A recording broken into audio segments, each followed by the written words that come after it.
Hello world, it's Nightly DJ, and I'm back again with another Elden Ring build video. So in today's video, I'm going to be talking about my Magic Knight build. It's a level 150, and I'm going to be using this, I think, personally, whenever the DLC comes out.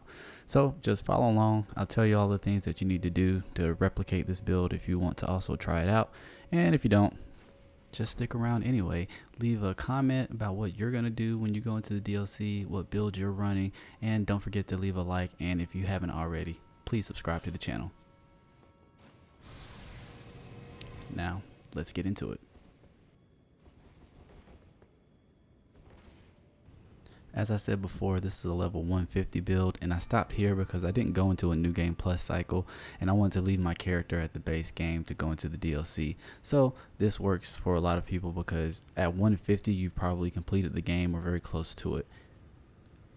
I've got 58 vigor because that's going to keep you from getting one shot by a lot of enemies depending on what you're fighting. You know, in boss fights it's always nice to have a little bit of extra health, and then also if you're doing PvP as well, you know, 60 is usually the meta level for vigor, but with my stat spread I had those 2 extra points actually allocated somewhere else. Mine is at 20 just so I can use the spells that I've got allocated here, and I'm able to also get off a bunch of my Ashes of War. Endurance is at 37. That lets me wear the fashion that I prefer, which also gives me about 61 poise when it's all put together. And then for strength, we've got 24, dexterity 22, and this basically lets me meet the minimum requirements for a large variety of weapons, and I make sure that they're all magic infused so I get the most damage. At intelligence, I've got 52, which lets me have access to the comment spell, which is every wizard's favorite, and then faith and arcane are at their base stats for the vagabond. The first weapon that's going to be in our arsenal for this build is going to be the Dark Moon Greatsword that you get from completing Ronnie's questline. Honestly, if there were easy buttons in Elden Ring, this is definitely one of them, if not one of the best ones. And just so you're aware, the numbers that you see at the top of your screen stands for attack rating. So at base level you'll get 743, and at fully buffed you'll have 1061 for this weapon. This is one of my favorite weapons to use because after you buff it, you can just spam the heavy attack button and you're able to shoot out those waves of magic that do incredible damage against enemies, and it really never fails.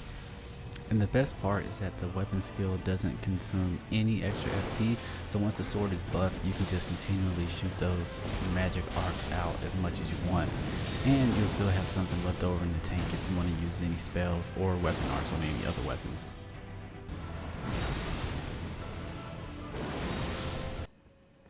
The Guardian Sword Spear is one of the weapons that I have in my arsenal, really just so that I can use it for the Ice Spear Ash of War.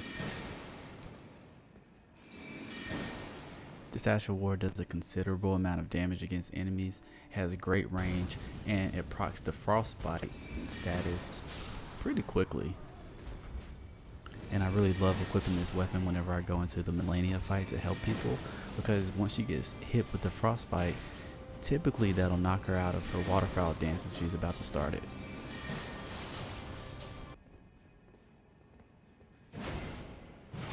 The Long Haft Axe is a weapon that I have mainly to have some type of up close and heavy hitting, poise breaking weapon at my disposal.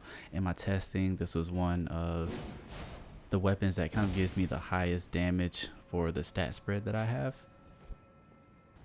There are obviously others that you could probably use, but from what I was able to see and what I've enjoyed using, this is one that suits my needs the best. So as long as you have it magic infused, it should give you a considerable amount of damage.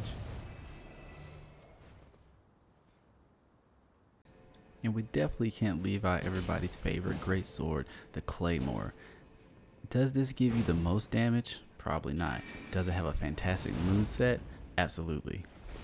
I really like equipping this sword whenever I'm helping people with the open world area where you're just fighting regular enemies and mobs, and it's also really effective whenever you're going against any invaders that you might come across as well, mainly due to the fact that the heavy attack is very easy to chain into some of the Ashes of War that you're able to put on the Claymore. And typically when I'm running the Claymore, I like to either have Glintstone Pebble or Piercing Fang as my Ash of War, just because a lot of times you can roll catch people with that, and it has really good range on it as well.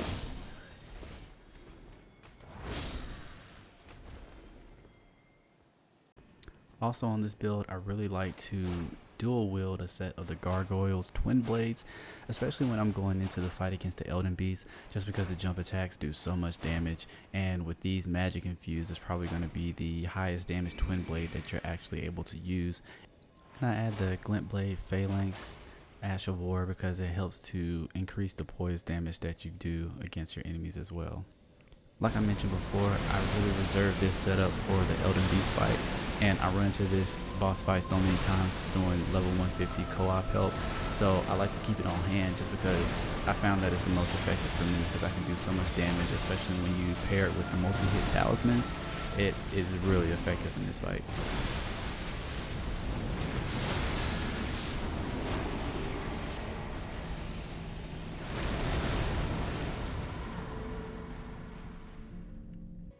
And I feel like no magic build would be complete if I didn't at least mention the Moon Veil.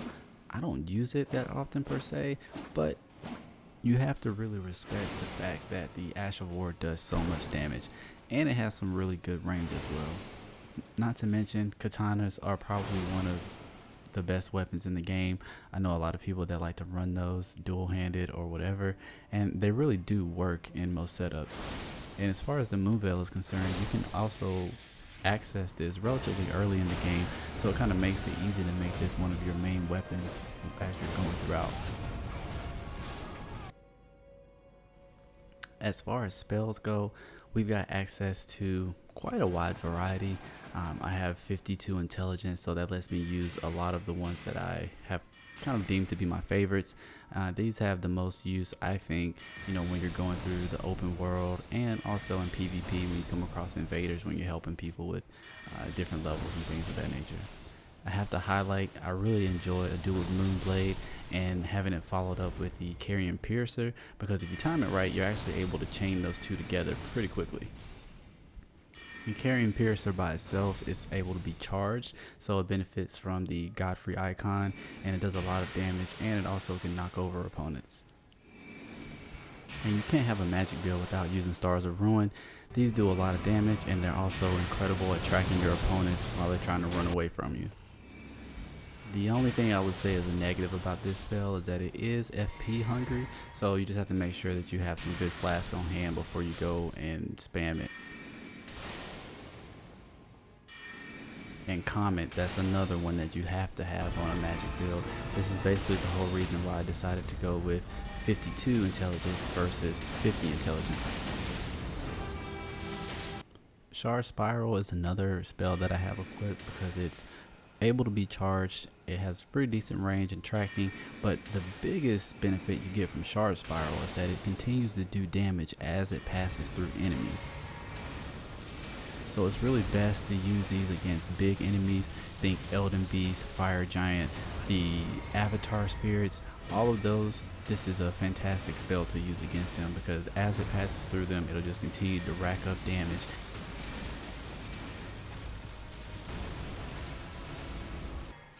Rock Sling is one of the spells that I like to keep on hand because it has some decent poise damage. It's also able to be charged. I hope that you're seeing a pattern here. And it's a spell that you can get really early in the game as well. Then we have Night Common equipped just so that you can use it against enemies that like to dodge things because they can't dodge this. And then we also have Zamor Ice Storm. This spell can be used to proc Frostbite pretty quickly. It also does some really good damage. I like to catch invaders off guard when they're chasing me, and then I'm able to hit them from around the corner with this. You're also able to charge it and increase the damage.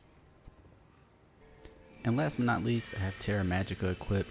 This increases your magic damage by 35% for 30 seconds when you stand inside of it and cast.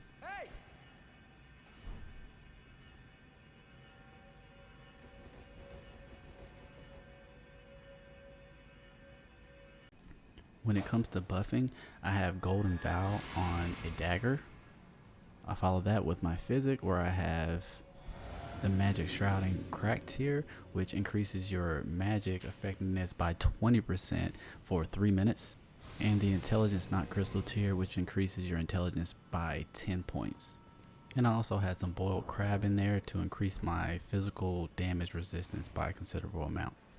As far as talismans go, I kind of keep a standard setup with the Dragon Great Shield Talisman, the Godfrey Icon, the Shard of Alexander, and the Graven Mask Talisman. And then I have my other rows organized so that I can quickly swap to any other talismans that I may need in a pinch. And if you've ever wondered how you can rearrange your talisman setup, all you have to do is just put them all into your chest, then pull them out in the order that you want them to be, and then you're going to order your talismans by the order acquired.